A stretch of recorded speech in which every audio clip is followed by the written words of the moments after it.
Wow. Another one. So,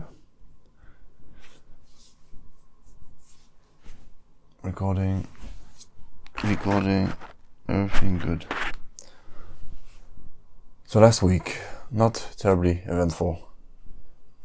I was on the pass again Saturday,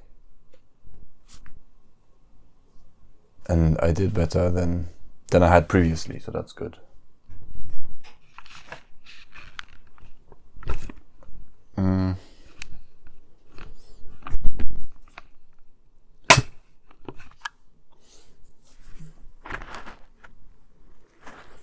Recording.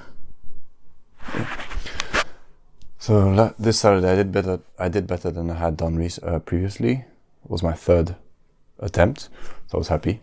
They had found other people to do the job for most of the week, so I thought they had kind of completely counted me out because of how bad a job I did. But I guess I was the only option. I was the only option on Saturday, but I did better, so I'm happy about that. I'm so bad under pressure. There are moments when it gets really hectic, where literally I tremble and I have a hard time writing down properly. I just lose all focus. So I wish I could be on the pass every lunch just to get comfortable with being uncomfortable. I have notes here. One note, the first note is about Gotham Chess. So I have a list. The idea of having a channel is such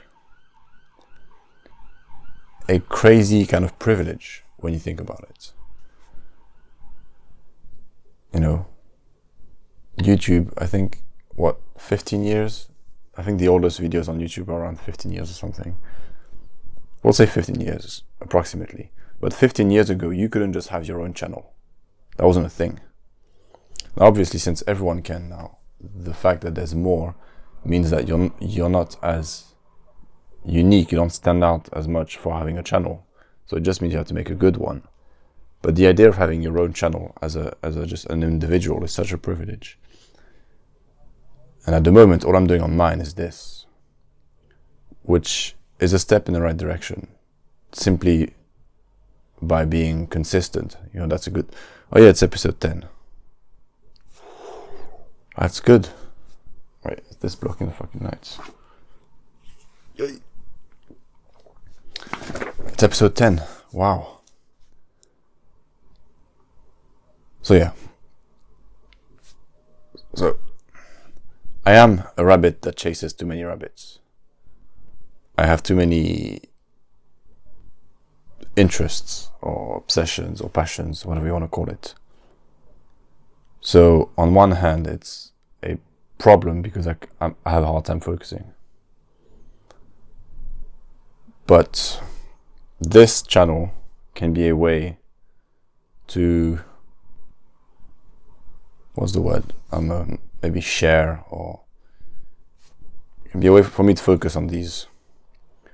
And podcasting is definitely not my main passion. I mean, if you were to look at this channel, considering the only thing I share are these quote-unquote podcasts, you might think that that's the thing I'm most interested in, and that's the thing I focus on.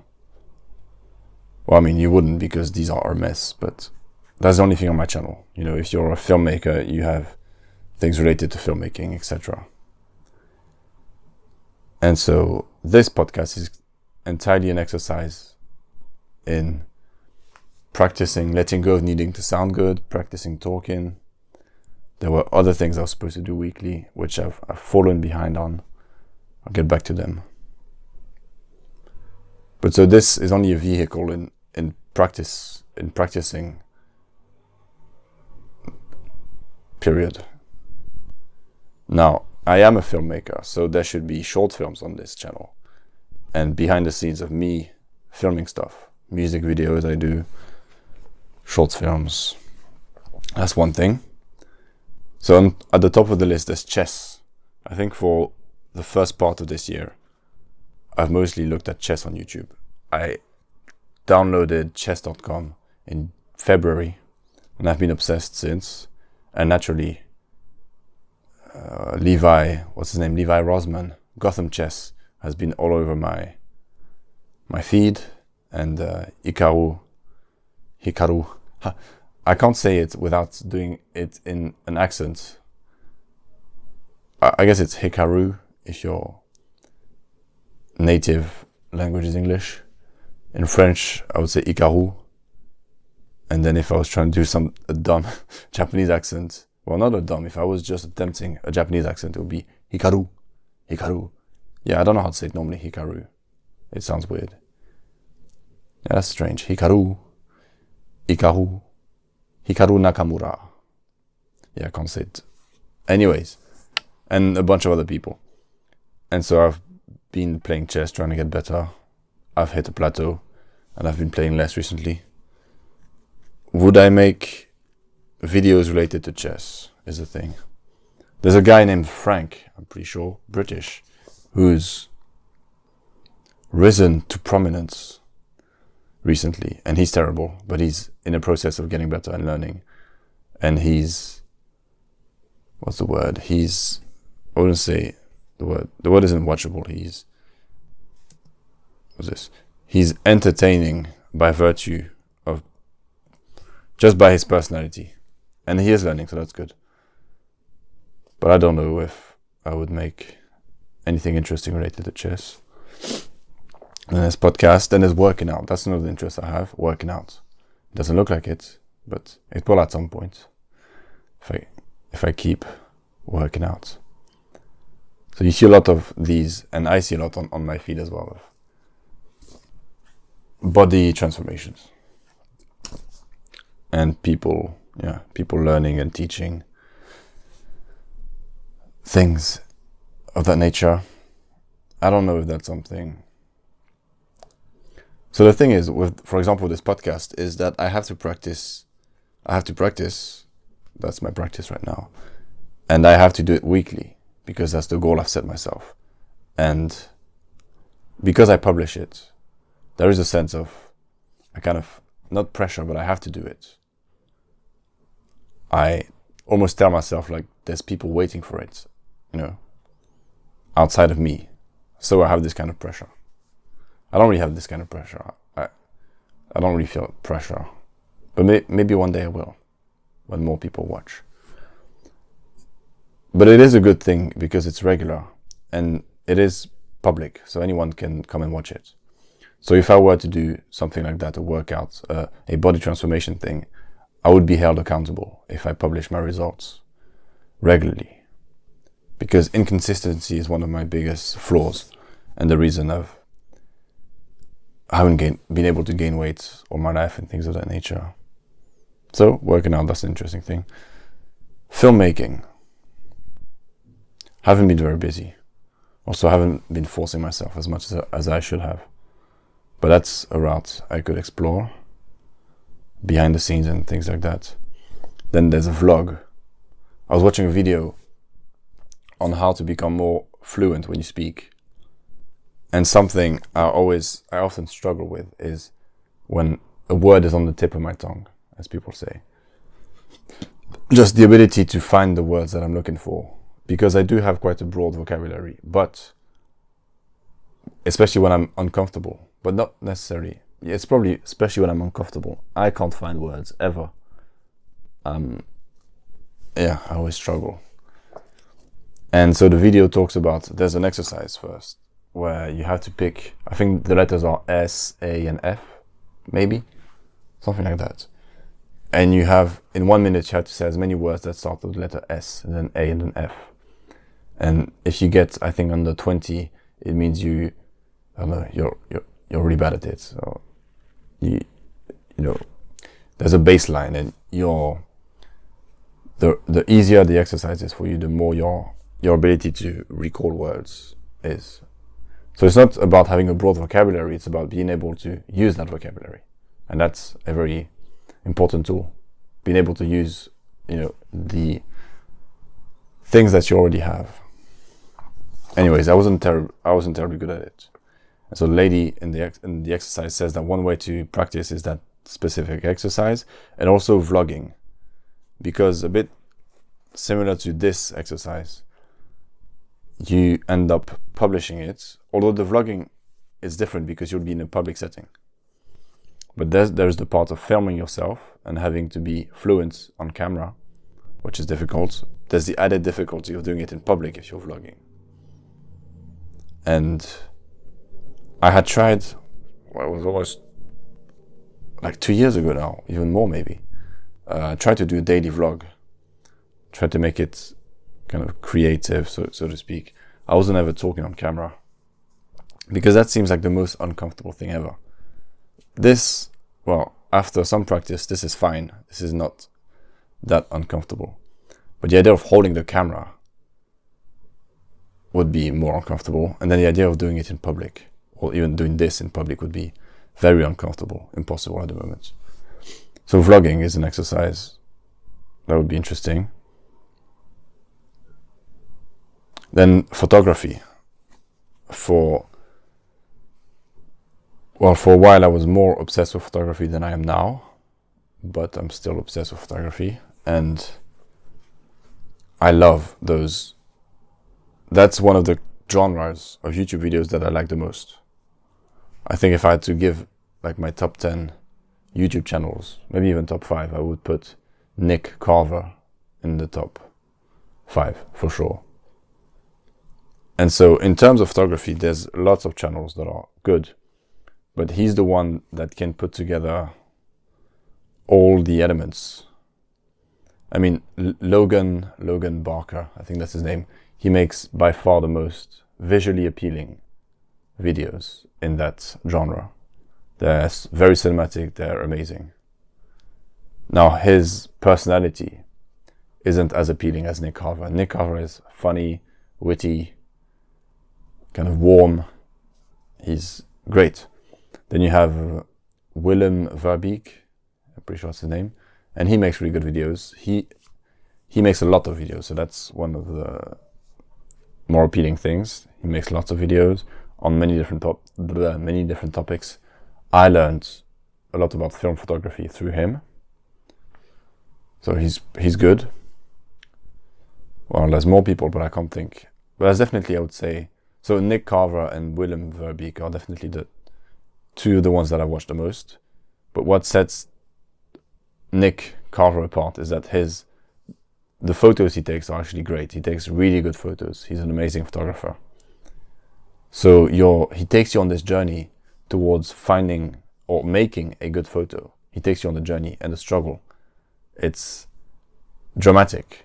He talks about the process, and it takes him a long time to get good results sometimes. So he takes you through the process, he takes you through the minutiae and the idiosyncrasies of the process, the things you wouldn't think about, how long it can take, the small details, having to bribe someone to move out the way so that he can take a picture at 3 a.m., in the parking lot, I think it was a truck, he pays the guy, he offers to pay the guy, I think that maybe the guy doesn't take the money. Anyways, there's something about it that's very, dramatic. It's like watching a movie sometimes, even though visually it's not as interesting as the other guys. But that's where I would say he has the most appealing product. He's very knowledgeable on the subject. He's very passionate. His videos are well constructed. He doesn't make as many videos as Willem, but more than Logan, who's made, I think, around 10 total ever, which is a shame because he's really good. And Nick Carver takes really good photos. The end product is really good. And so he's very inspiring, and I would like to do something similar. And a lot of the time when he's recording himself, kind of vlogging or talking in public, there's no one nearby. It's quite in desolate locations at times where there's no one around. Now, things that I can replicate from most of them is, well, through practice, simply talking to the camera, taking my time, crafting the video itself. Now, taking good pictures, that's difficult. Taking really good pictures, like Nick Carver. This position is not comfortable. What the fuck? Yeah, actually, I should turn my body because I'm turning my head towards the camera, but not my body.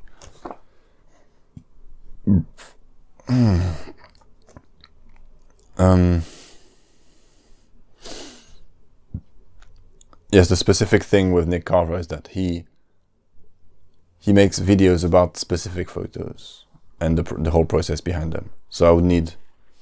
Oh, I'm gonna reply. Perfect. So I would need... So there are photos that I've wanted to take for a while. Yeah, so I'll just need to be patient is the thing. I'll need to be patient. But that's probably number one on the list of things I would like to do as videos. It would be much more time consuming than this, because this is just the time of recording the video and then exporting it. Very little editing involved. The other one would, so photography video, I think they have I don't know if they have a name, these types of videos, whatever. This would be more time consuming. Graphic design. So you can't see, but around the room there's lots of stuff stuck on the walls, and some of them are I mentioned that in a last episode, I think.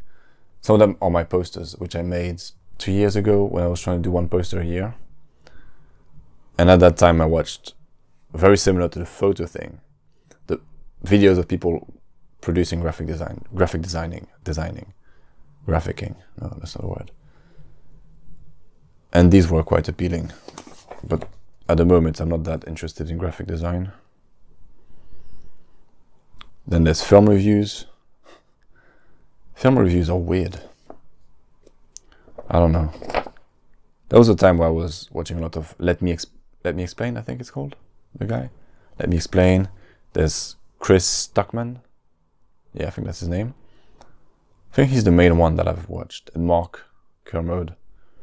I went to film school.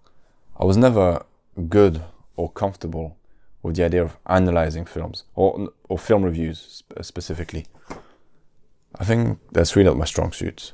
And the films that I like the most, out of all the films I've seen, my first impression of them was always negative. I remember watching Blade Runner 2049 in the cinema with one of my lecturers sat 2 seats next to me in my first year of uni, and I came out of the film. It was towards the start of the year. Went to see the film in Truro, which is 20 minutes bus ride from where I used to live, or very long.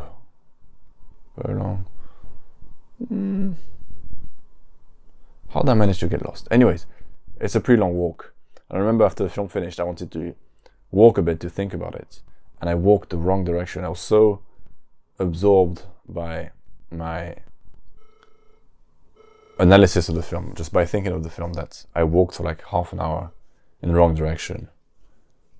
And I remember I was disappointed because I didn't like the film. Fuck's sake. People don't take the goddamn keys in this place. For shit.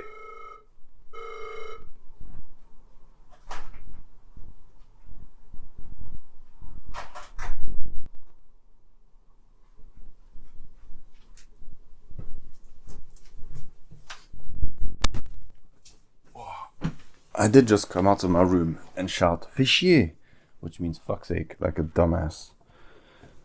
Whatever, I'll keep it in. I was disappointed because the film didn't live up. Well, live up is the wrong way to say it. The film didn't meet my expectations. Which isn't to say the film was bad. It just didn't meet my expectations. That's my fault. And then I was pissed off because I was so absorbed thinking about it that I walked in the wrong direction. Anyways, I remember hearing my lecturer saying that he didn't like the film. And so I thought, I must be onto something. My lecturer agrees with me. And I think he wrote a review on Letterboxd about it. Or Anyways, he didn't like it, and I don't think he changed his opinion, but I did. After thinking about it, I loved that film. I didn't like it, and I felt like I had to see it again. And that's kind of a recurring thing with things in general that I end up loving. At first, I don't like them, but I feel an urge to revisit them. And so Blade Runner 2049 was such an example. And I don't know why I went into this. Oh, and so film reviews. I guess the point is I couldn't, or maybe that could be a thing. I could do a review, an initial review, and then a secondary review, and kind of combine them. I don't know. I don't think that's terribly appealing. No, the thing is, I do watch, well, there was a time where I used to watch a lot of film reviews. There is something appealing about watching them for some reason. Films that I've seen, films that I haven't seen. Part of it is definitely mindless entertainment and it's useless. My excuse was, for example, with Mark Kermode, who is a very knowledgeable man on cinema and on culture in general, well, definitely more than me, is that he will draw examples and draw similarities with other films and other things in general, which I wouldn't have. He knows more than me, so he can point me into the direction of things that might have inspired the film. So it's what would be a way to describe that? It's a bit like finding the etymology. Is that how you say the word in English? Etymology?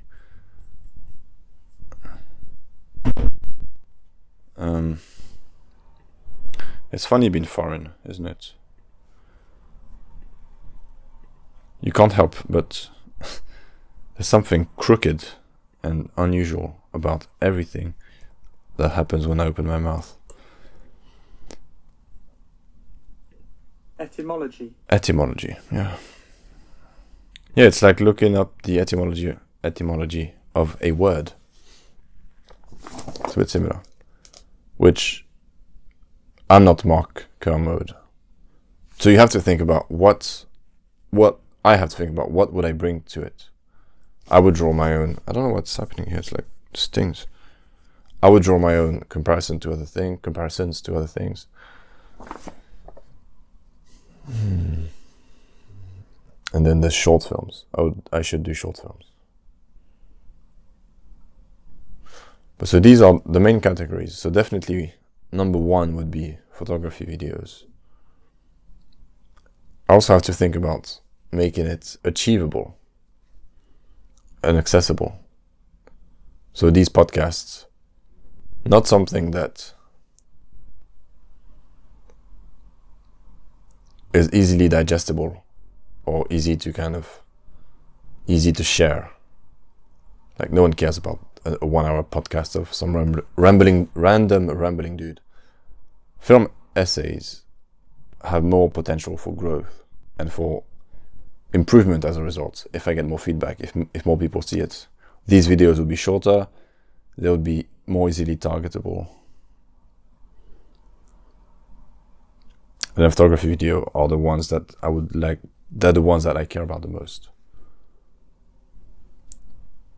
I used to work until midnight, and so I could never see the sunset during the week, and that would annoy me.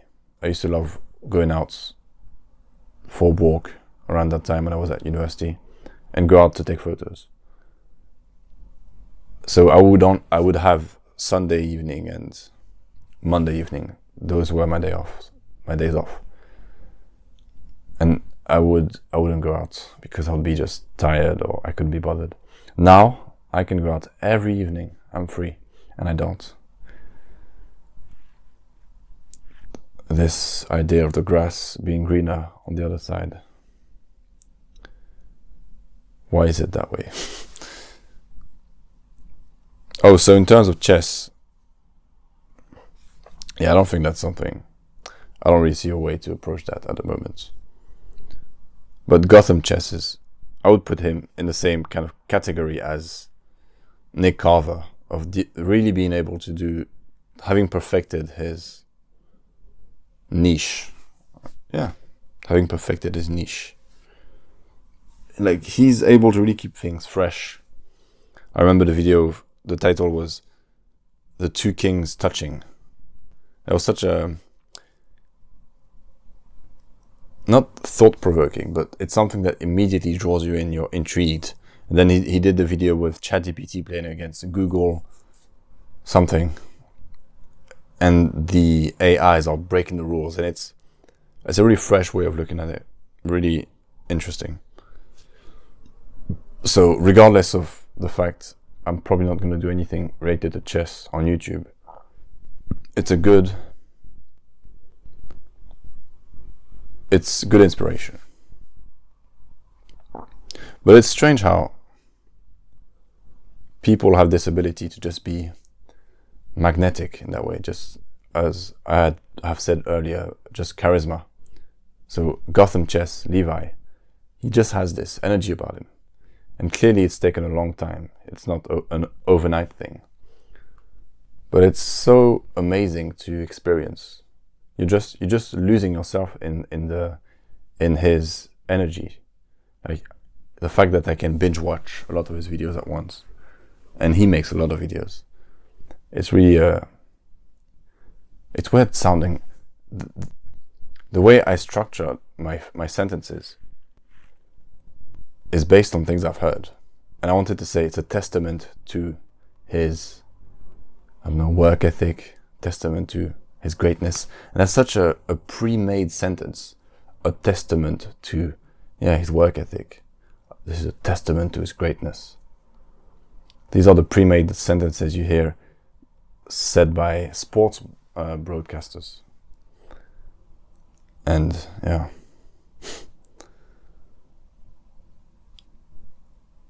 he's really good. I guess I should do a list of the YouTubers that I think I look up to the most to inspire myself. He speaks fast. He's fluent. He's always looking at the camera. He's very knowledgeable about his subject matter. He's passionate. He's creative. He works very hard. He's consistent. Well, just things that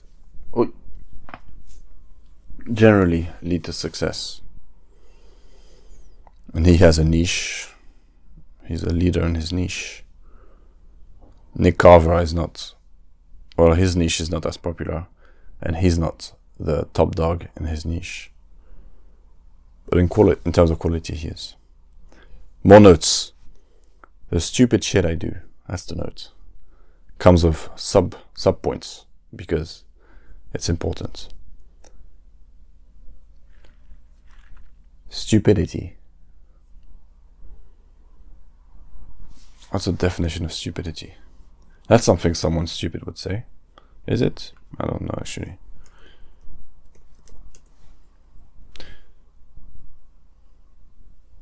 Stupidity. Behavior that shows a lack of good sense or judgment. The quality of being stupid or unintelligent. So, objectively, I don't think I'm stupid. I don't think I'm unintelligent, meaning I don't think I'm below average in intelligence, or even severely below average. I don't think so. But I do a lot of stupid shit, and everyone does. The question is why? Because I do many things that would lead one to believe that I am quite stupid and that I am below average in intelligence. Case in point, last week, so I learned the day after I did it. Something I'm not supposed to mention. I won't talk about that other thing. But I learned after I did it that, let's say on Friday, I learned that Thursday someone had mixed the chili sauces. They filled the tofu chili sauce. It wasn't empty. It was half empty. Was it? Yeah, it was half empty. They filled the half empty tofu chili sauce with shrimp chili sauce or chili oil and vice versa. So they mixed, the two boxes were mixed now. And then they filled up the little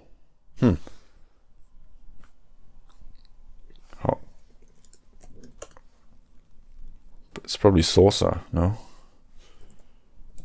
I like this word, coupelle, in French. It probably translates to saucer. Well, it possibly. Cup. That doesn't do the word justice. No. Cup. Come on, give me something better. Reverso. Where's reverso? Coupelle. I like that word. Une coupelle. Get away from me. Une coupelle. I don't think it's the appropriate word anyways. Well, it's a cup. Well, that's not the word I'm looking for. I'll say the saucers. As a result, the saucers, which we use for service, were filled with mixed chili oils, which is a problem because the tofu chili oil is the vegetarian alternative to the shrimp chili oil for a reason. And so someone noticed, and they had to throw them away, which is a waste of time and money, and they had to refill them. A waste of time and money. And so I hear that Friday when I come to work, oh, some dumbass mixed the sauces. And I think, oh, that's so stupid. I think that's so stupid. What the fuck? And then two of my colleagues are talking about it right next to me. And they say, do you know who did it? They ask each other, do you know who did it? And I think, oh, it's me. I did it. I hesitated to just say nothing and maybe, they'll just forget about it and move on. But to say, oh no, it's me. Which is something very stupid to do. And I did that because I was distracted when I was doing the chili oil. Even me, I thought, how can someone be so stupid? How is it possible? There's labels on it. You just focus on what you're doing. I would say it's not rocket science, which is one of those pre-made sentences. It's not difficult. It's not even anywhere near difficult. It requires no brain. But I was distracted. I remember I was making someone coffee, running around. I couldn't find the sugar. I was thinking about other things, probably at the same time. And I managed to do something very stupid. And then, so on that next day, after I admitted my guilt, I filled up the chili oil once again. Actually, that was Saturday. Yeah, I learned about my mistake Saturday. And then I filled up the chili oil once again. Tempt the devil. And I filled up, so we had the saucers, the individual small saucers, which we put on the table for the guests. And then we have these larger buckets. It's not a bucket, but whatever. These larger containers, which we keep at the bar to refill the saucers. And then we have these large containers, which are kept downstairs in the cold room. So, multiple levels where you can fuck up and mix them up. And it only happened once, and I did it. But so I filled up the medium-sized containers, which we keep by the bar. And it's Saturday, so these don't need to be filled to the top. They don't, right? For one day, we will only need barely half of one of those containers. So I go downstairs, and I'm thinking, I cannot mix the oils again. I cannot fuck up again in the same way I did. And that's when you fuck up, right? When you're thinking, I really need to not do that mistake again. That's what I do when I play chess. I can't put my horse, on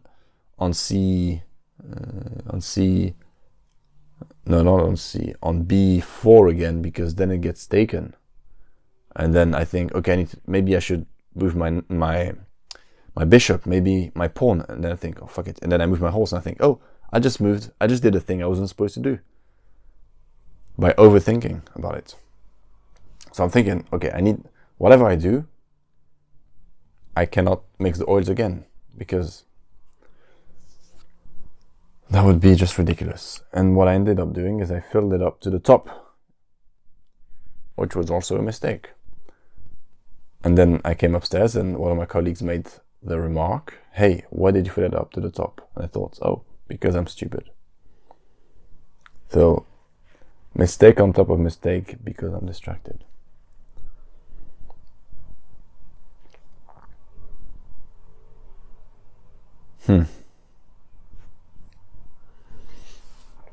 So focus. I need to learn to focus.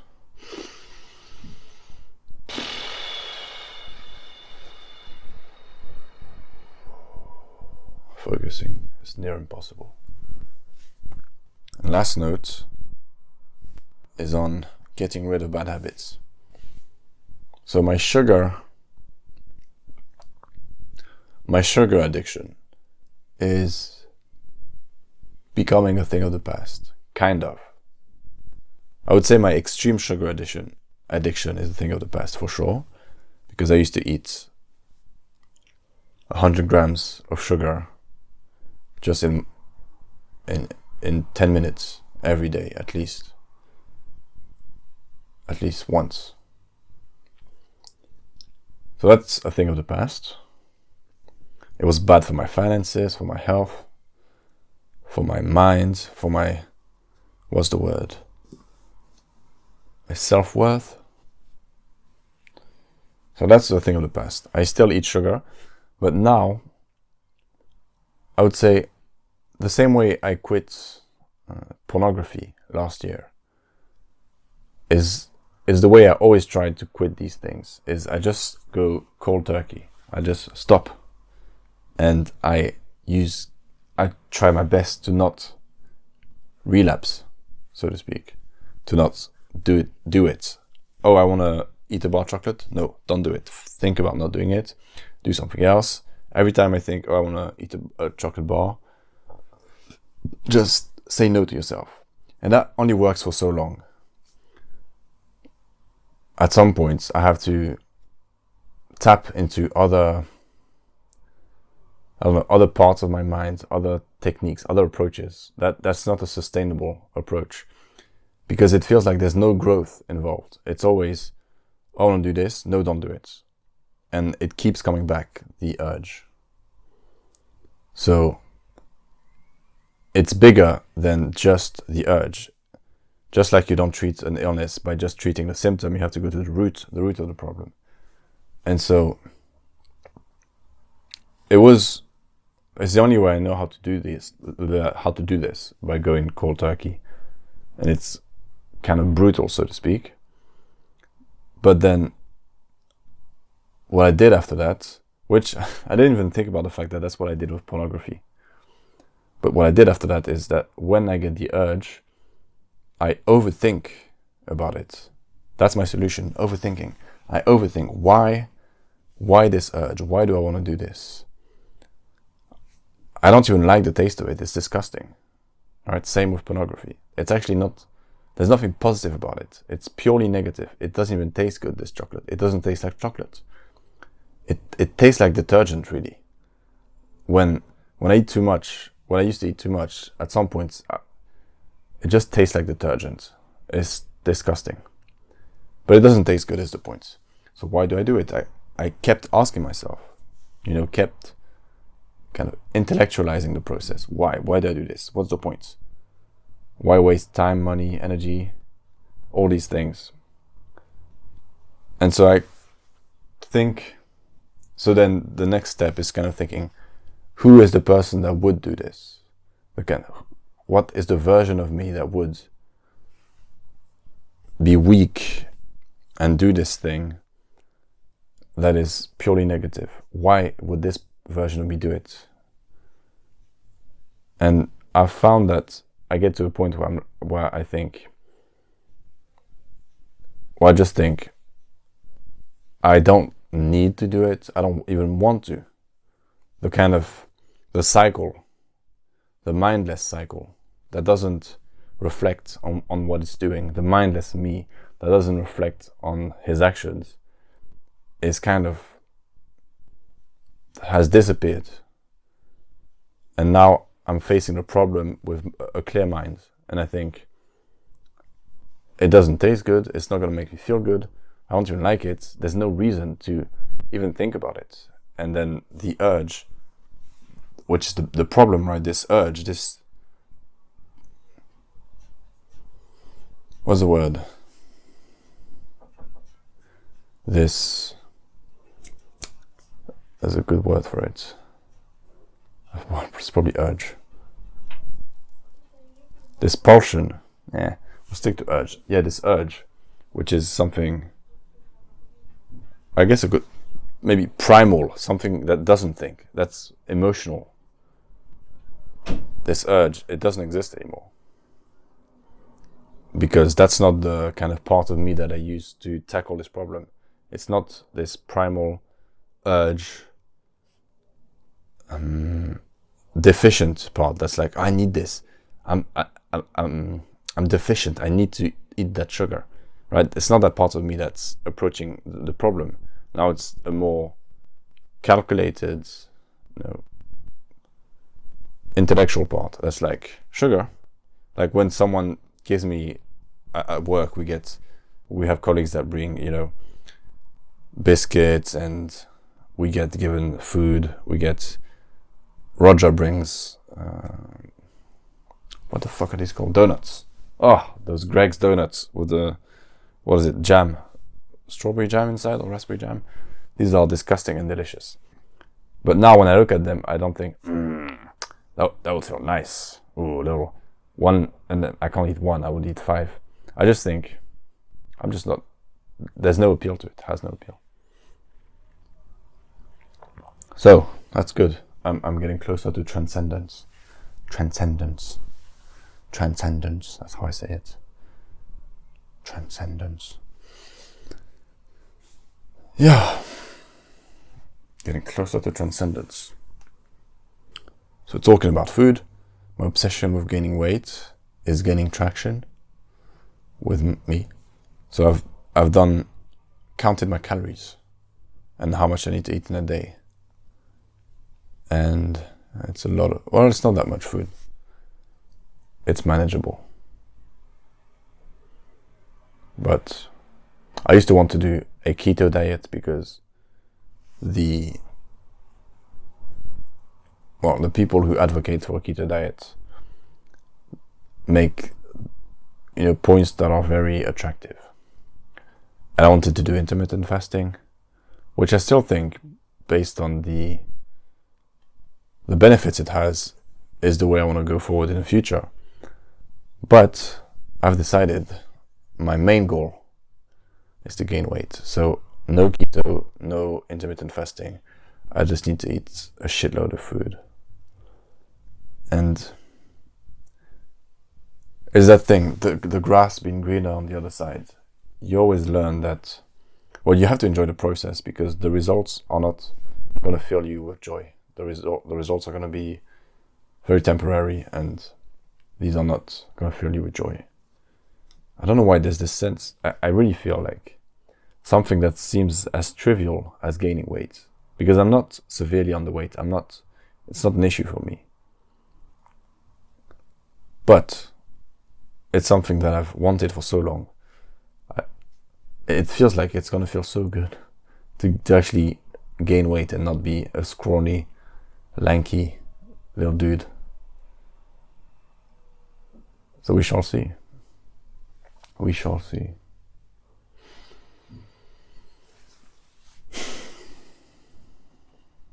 Well, that about does it, doesn't it?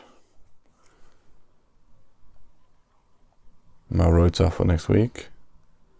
I'm gonna look at it because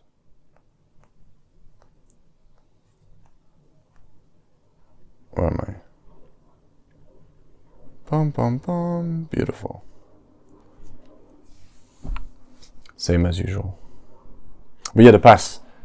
I was at the pass, and my boss, chef, said, "Who's Abraham?" It was towards the end of service at lunch. So no food is going out anymore. Everyone is relaxed. And he says, "Who is Abraham?" I don't know if he meant it, well, I imagine he meant it tongue in cheek. But who knows? And then he looks at me, because I'm literally a meter from him, facing him. And he's like, "I just received a text from Cleo Soul, who's a regular at the place where I work." And she said, he showed me the text. He said, I'm inviting you, my boss, your wife, his wife, my manager, my boss, and Abraham to my concert. she actually wrote Abraham. So I think it's because my boss, my boss's wife, who's also my boss, talked about me to her. And my manager, I know, Roger, he even brought me to the table to say hi, which I didn't really want to do, but anyways. So I've been invited to her concert, or I'm gonna get to go to the concert, to Clear Soul's concert, which is really cool.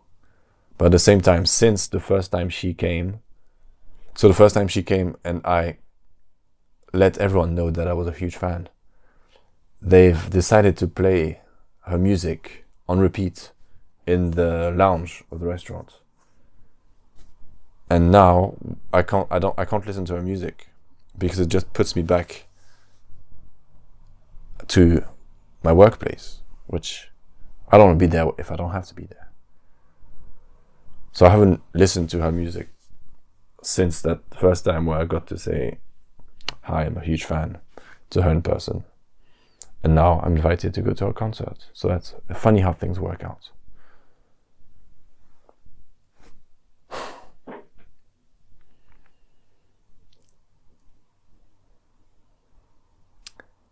Yeah. I should go out tonight, take photos. I guess maybe not do it as a vlog, just as practice. I haven't taken photos in a while. But yeah, the idea of being outdoors, talking to a camera by myself, similar to this, but with more clothes on. That's strange. Very strange. That would be